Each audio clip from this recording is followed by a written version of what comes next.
Thank you, everybody, for joining us, and very much appreciate your involvement and participation.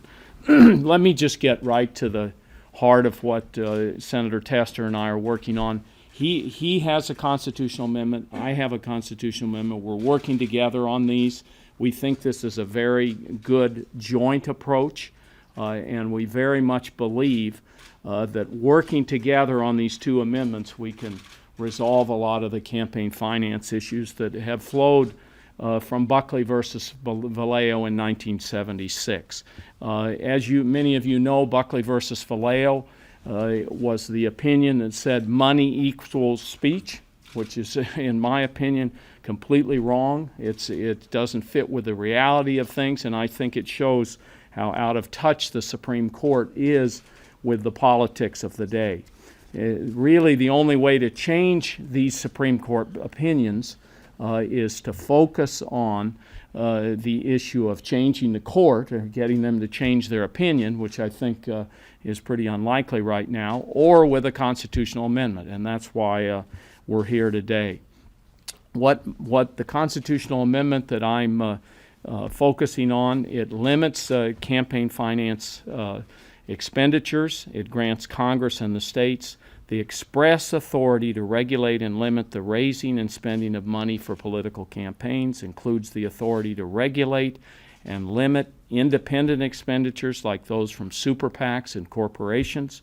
It would not dictate any specific policies or regulations, but instead would allow Congress and the states to pass campaign finance reform legislation that withstands constitutional challenges, and expressly provides that any regulation authorized under the amendment cannot limit the freedom of the press. I hope you all realize, not limit the freedom of the press, okay?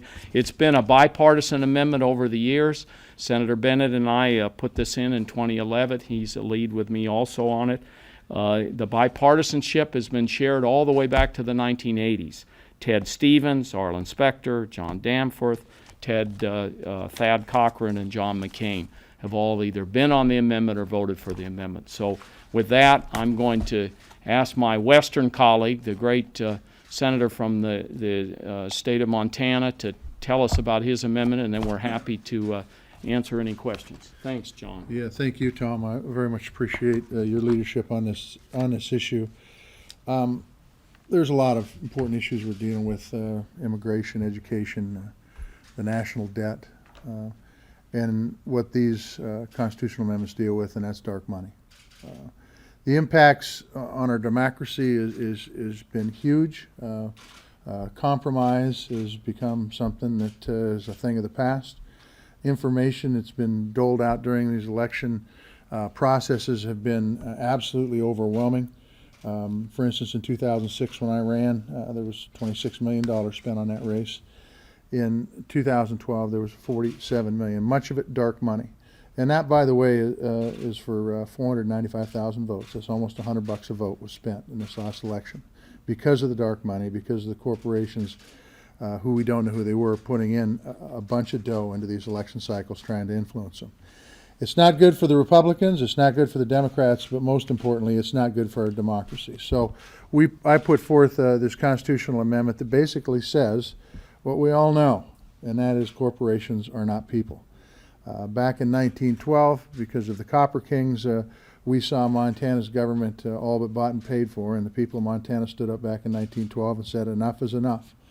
In this last election cycle, the people of Montana once again said enough is enough, and they passed by a large margin a initiative that said we want our elected officials in Washington, D.C. to put forth a constitutional amendment that tells that corporations are not people, and that's exactly what I am doing today. What does that do? I think it ends the dark money, ends the influence, unbelievable influence out there of the dark money in these elections.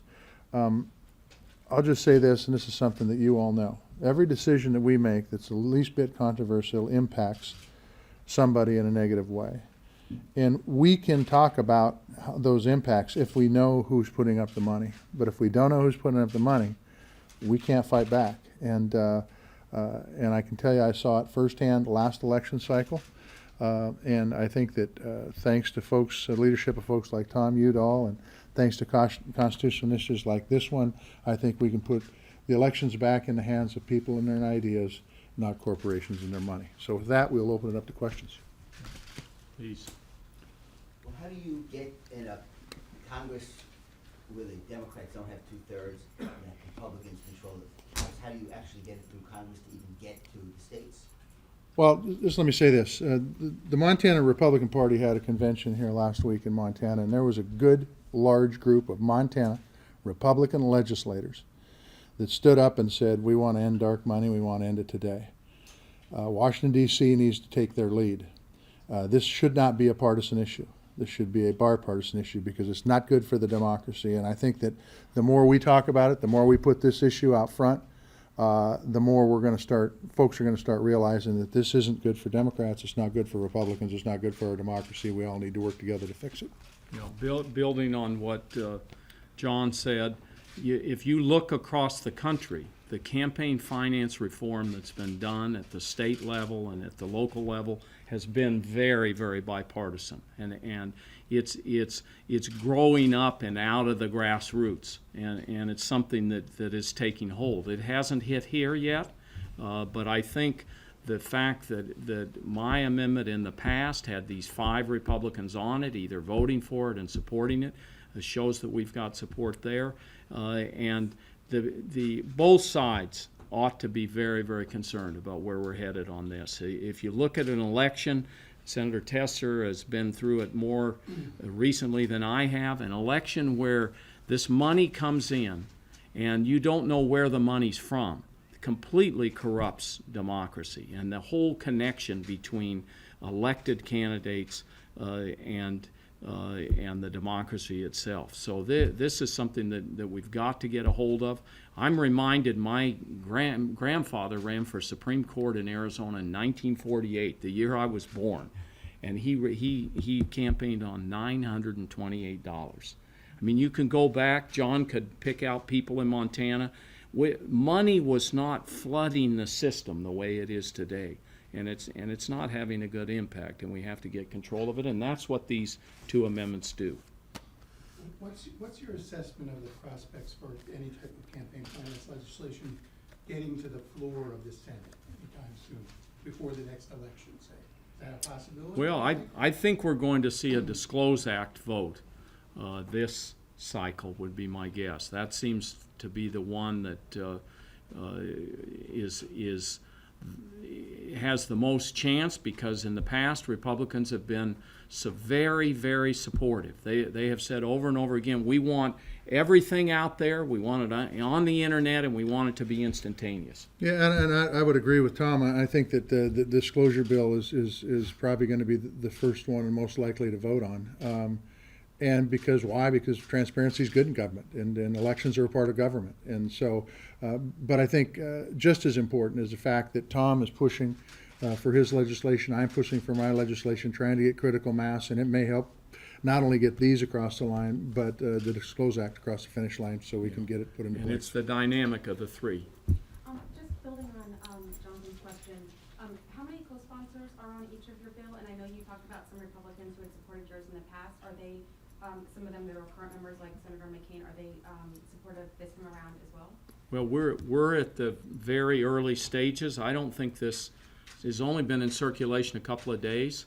Is that correct? Yeah. So, I expect it to grow pretty rapidly as we move along here. There are discussions right now with all of the 5 members who I mentioned, 2 of whom I think are still here. We're having discussions, and we hope they join us. And yeah, and basically the same thing. The referendum that people in Montana voted on was last November. We went to work. This is real fresh, and we're hoping to get lots of folks from both sides on board. But it's going to take some work. It's going to take some explaining, but that's okay. Education is part of this process too. Are you working with Senator Baucus on this? Max actually has a constitutional amendment himself, which is very, very good, and so I think the more prong approach we can get, hopefully in the end we'll get something across that will do some good. This is this whole thing with the elections the way they're run right now does not result in a better form electorate, and I think it turns people off to public service, limits compromise. I mean, it's just got a lot of bad to it. So hopefully we can get folks to realize that and move forward. Do you think it helps you when you talk to your colleagues and make your case for this amendment to be able to share your personal experience because you had such a high spending, re-election campaign? Absolutely, and it's very, very difficult to let many of the folks I serve with understand what we went through. But myself, as well as my opponent, went through a lot of unnecessary advertising. I think the statistic I heard, and I haven't been able to confirm it, was that in Montana in the month of October, there were 50% more TV ads run in the month of October than any other Senate race ever.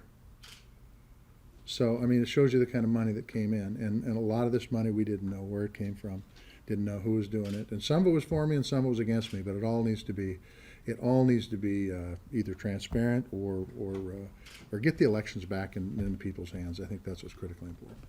Let their voices be heard. Let their voices be heard. Senator Murkowski and Senator Wyden teamed up for their version of the Disclose Act. Is that one of the things on the table too? Are you working with them as well on this? Absolutely. I think transparency is a big part of my brand, and we work with anybody and everybody, including Wyden and Murkowski about making government more transparent.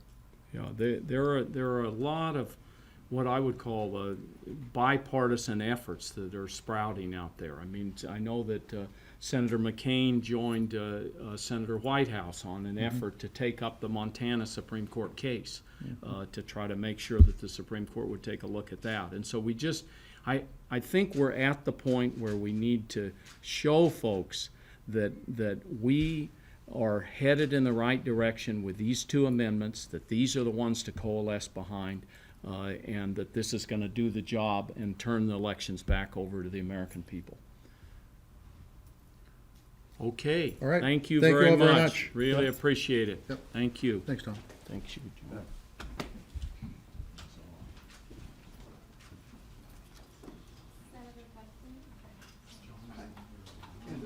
CNN, how are you? Nice to meet you.